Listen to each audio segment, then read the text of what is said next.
Karena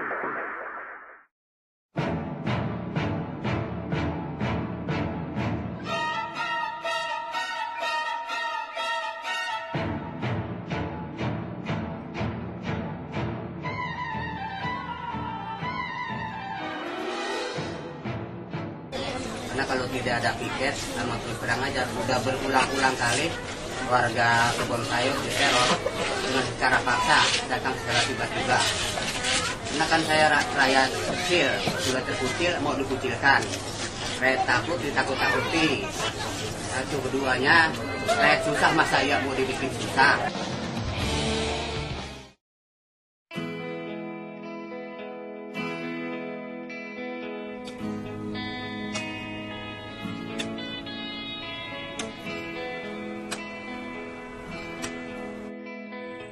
Saya ini orang petani, kalau nggak nanam bayam saya nggak nemu makan.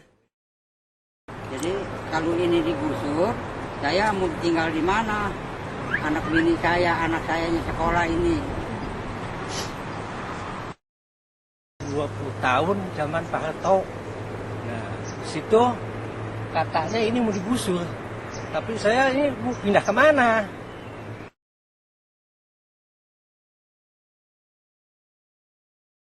Kalau digusur kira-kira gimana nih, Bu? Enggak mau, mati tempat tinggal di mana, emak? Lebih baik pulang kampung orang punya rumah.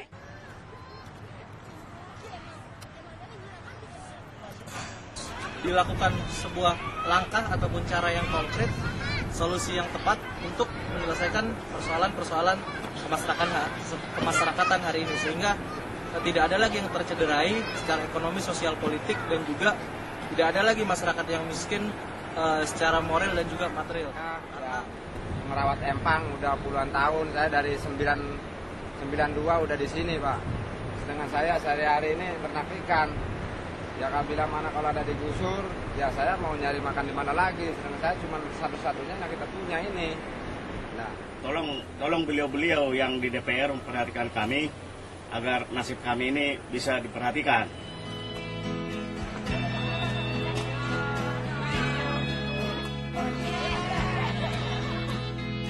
Sebenarnya kami ini kalau digusur kurang rela sekali, dikarenakan kita di sini udah 9 tahun.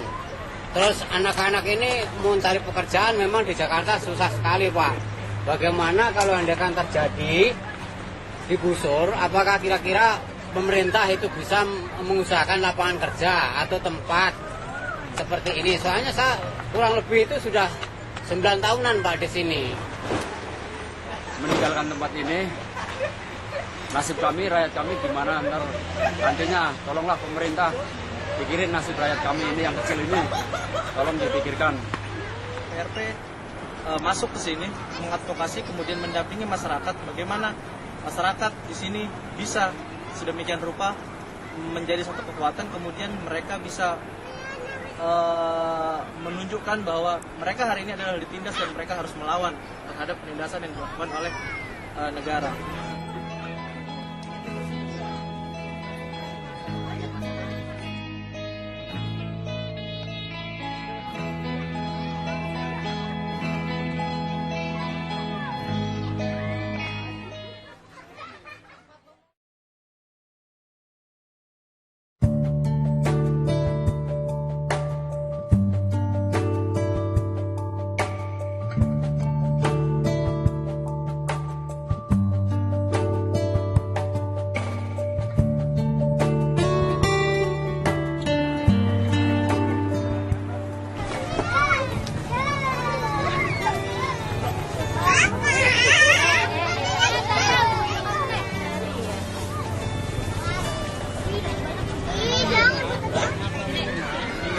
Kambingnya pada kemana, Pak? Kambingnya lagi dilepas. Oh, lagi dilepas ya, Pak? Iya. Bilangnya ini sampai dibongkar kunci.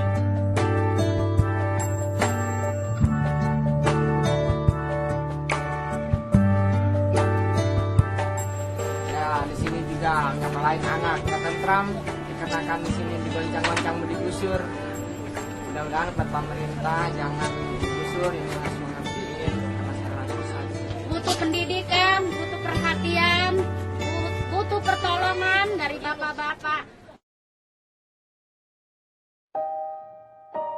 Penggusuran terhadap warga kebun sayur merupakan pelanggaran hak terhadap pelanggaran berat terhadap hak asasi manusia, karena di sini melekat hak atas perumahan yang telah dijamin oleh konstitusi kita, pasal 28H ayat 1, kemudian ada pasal 40 Undang-Undang HAM kita, Undang-Undang 39 tahun 99, kemudian ada pasal 11 ayat 1 Undang-Undang 11 tahun 2005 yang mengatakan bahwa negara wajib menyediakan perumahan yang layak untuk warga negaranya.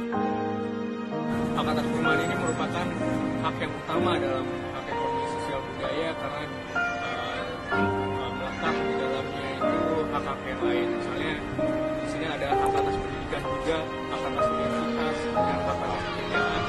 Karena tanah punya fungsi sosial yang ditamakan adalah golongan yang ekonominya lemah, dan mereka adalah golongan yang ekonominya lemah. Kalaupun PPD yang mengklaim punya lahan di sini sejak tahun 82-83, mereka telah menelantarkan tanah, dan warga berhak untuk memiliki tanah yang terlantar tersebut karena mereka membuat tanah ini produktif. Kemana ke anak-anak kami ini, Pak? Bila mana nanti tempat kami ini akan digusur? Ancaman-ancaman yang sangat menakutkan bagi kami, sehingga anak-anak kami takut untuk pergi ke sekolah oleh karena ancaman tersebut. Suami saya juga yang seorang supir, dia takut untuk bekerja oleh karena takut anak istrinya akan dilaporkan oleh pihak BPD. Kalau berarti karena kami masih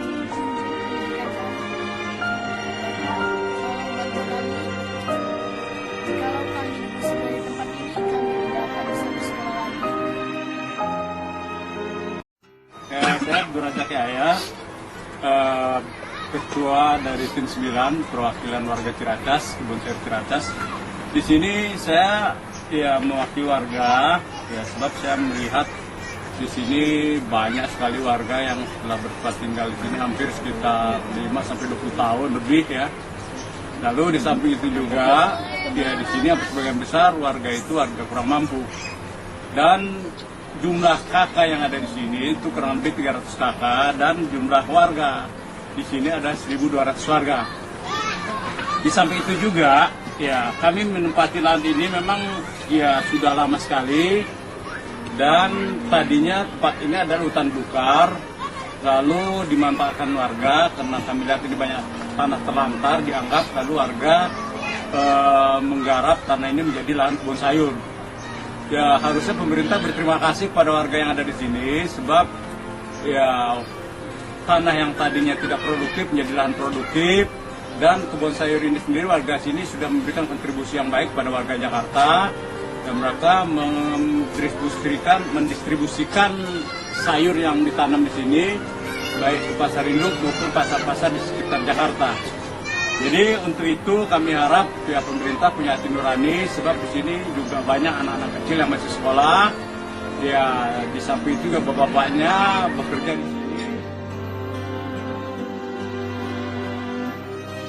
Kalau nanti memang pemerintah tidak pro pada rakyat kecil, ya pada siapa lagi pemerintah itu harus mengabdi.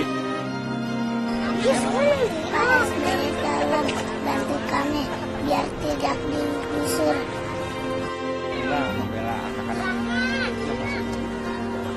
Banyak anak-anak lah gitu. Banyak anak-anak ya Pak ya.